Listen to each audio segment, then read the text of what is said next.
हमारे साथ में जुड़े हुए हैं। हमारे साथ में शारदानंद सिंह जी हैं, सोशल एक्टिविस्ट हैं। बहुत स्वागत है आपका शारदानंद जी। ये घटनाएं लगातार बढ़ रही हैं और ये चिंता भी बढ़ा रही हैं। आपको नहीं लगता कि इन सब के पीछे भ्रष्टाचार ही है जो मजबूत नींव के तौर पर खड़ा है, लेकिन पुलों की नींव को कमजोर कर रहा है? भ्रष्टाचार का जन्म भारतीय जनता पार्टी के समय से नहीं हुआ है। इसका जन्म कांग्रेस के समय से हुआ है। समय समय पर हर दलों ने अपनी सरकार बनाई, उसे पोषित किया, खाद पानी डाला, उसे आगे बढ़ाया। जो आज तक कम या अधिक चलता आ रहा है, इसमें कोई दो राय नहीं। और कोई सरकार हो, कोई नेता हो, दूध का धोया नहीं। सरकार के लिए आम जनता का केवल इतना ही मायने है कि चुनाव में कैसे वोट मिल जाए। बाकी कौन मरता है उसकी कीमत तय है, कितने लाख का चेक देना है। पुल निर्माणाधीन है, पुल पर काम चल रहे हैं। अभी आपके ही संवाददाता ने बताया कि ठेकेदार के ऊपर एफआईआर हो गया। मतलब कुल मिलाकर के उस आदमी के ऊपर एफआईआर इस देश में होता है जो टाइम से जीएसटी देता है, टाइम से काम करता है और देश के निर्माण को आगे बढ़ाता है। और उन लोगों पर एफआईआर नहीं होता जो अप्रत्यक्ष रूप से अपना जेब गर्म कर लेते हैं बिना जीएसटी दिए।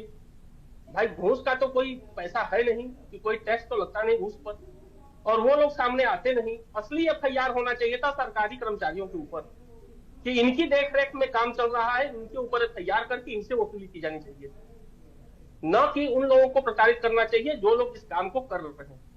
पहला। दूसरा ये कि जब निर्माणाधीन पुल बन रहा था तो ये कौन सा तर्क है कि आंधी पानी से गिर गया। मतलब इतना बड़ा हास्यास्पद चीज तो पूरे विश्व में कहीं नहीं देखने को मिला कि पुल आंधी पानी से गिर जाए। अरे भ्रष्टाचार हर सरकार में हुआ है, हर सरकार ने माना कि हमने कमीशन खाया, कमीशन के बाद ये पुल गिरे।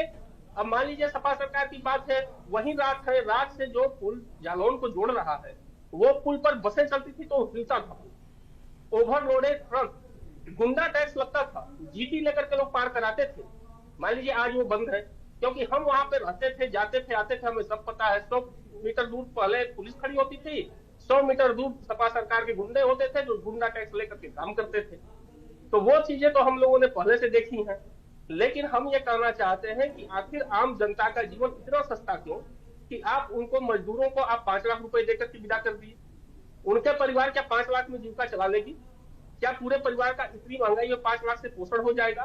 पहले तो उस धनराशि की व्यवस्था की जाए जो धनराशि सरकार को ऐसा लगे कि सामान्य व्यक्ति का परिवार जीवन भर काम करते का, और मजदूरों को भी जहां भी हो उनके परिवार के एक एक व्यक्ति का समायोजन किया जाए कि उनको आजीवन रोजी रोटी की दिक्कत ना हो।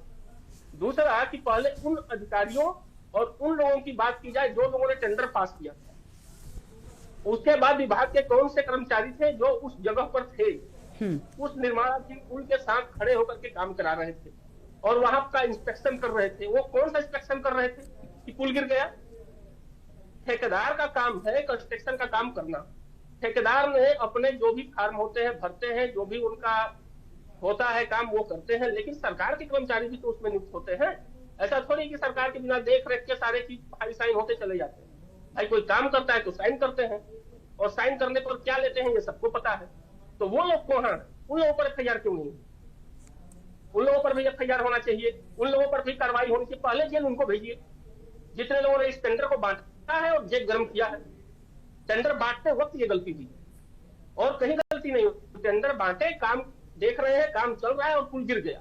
इसका मतलब कि आपने अपना पट ले लिया है, बाकी काम ठेकेदार के ऊपर छोड़ दिया है और अपराधी ठेकेदार है। इस समाज की सबसे बड़ी विडंबना यह है कि जो लोग काम करके सरकार को टैक्स देते हैं उनको चोर कहा जाता है, और जो लोगों के बायोडाटा पर लिखा है समाज सेवा और खर्राटेदार गाड़ी से काले शीशे चढ़ा करके दौड़ रहे हैं उनको कहा जाता है कि देखिए कितने बड़े ईमानदार हैं। नंबरी बेईमान है ये सब। काम धाम कुछ नहीं, बायोडाटा पे लिखा है समाज सेवा, गर्दन में सोने की चैन लगाए दौड़ा रहे हैं गाड़ी। कहां से पैसा आया? शोषण करोगे किसी का तो पुल गिरेगा ही। बेहतर यह है कि उन लोगों को जिम्मेदार ठहराइए जो लोग ये काम बांटे हैं, और जिन जिन के घर में पैसे का गया है कमीशन, उनको पहले अपने गिरफ्त में लीजिए, उनकी जांच करिए और पूछिए कि आप वहां पे क्या कर रहे थे, कैसे फाइल साइन हो रहा था, कैसे पेमेंट चल रहा था, पेमेंट हुआ तो उसके पहले इंस्पेक्शन हुआ कि नहीं हुआ, इसकी जिम्मेदारी किसकी?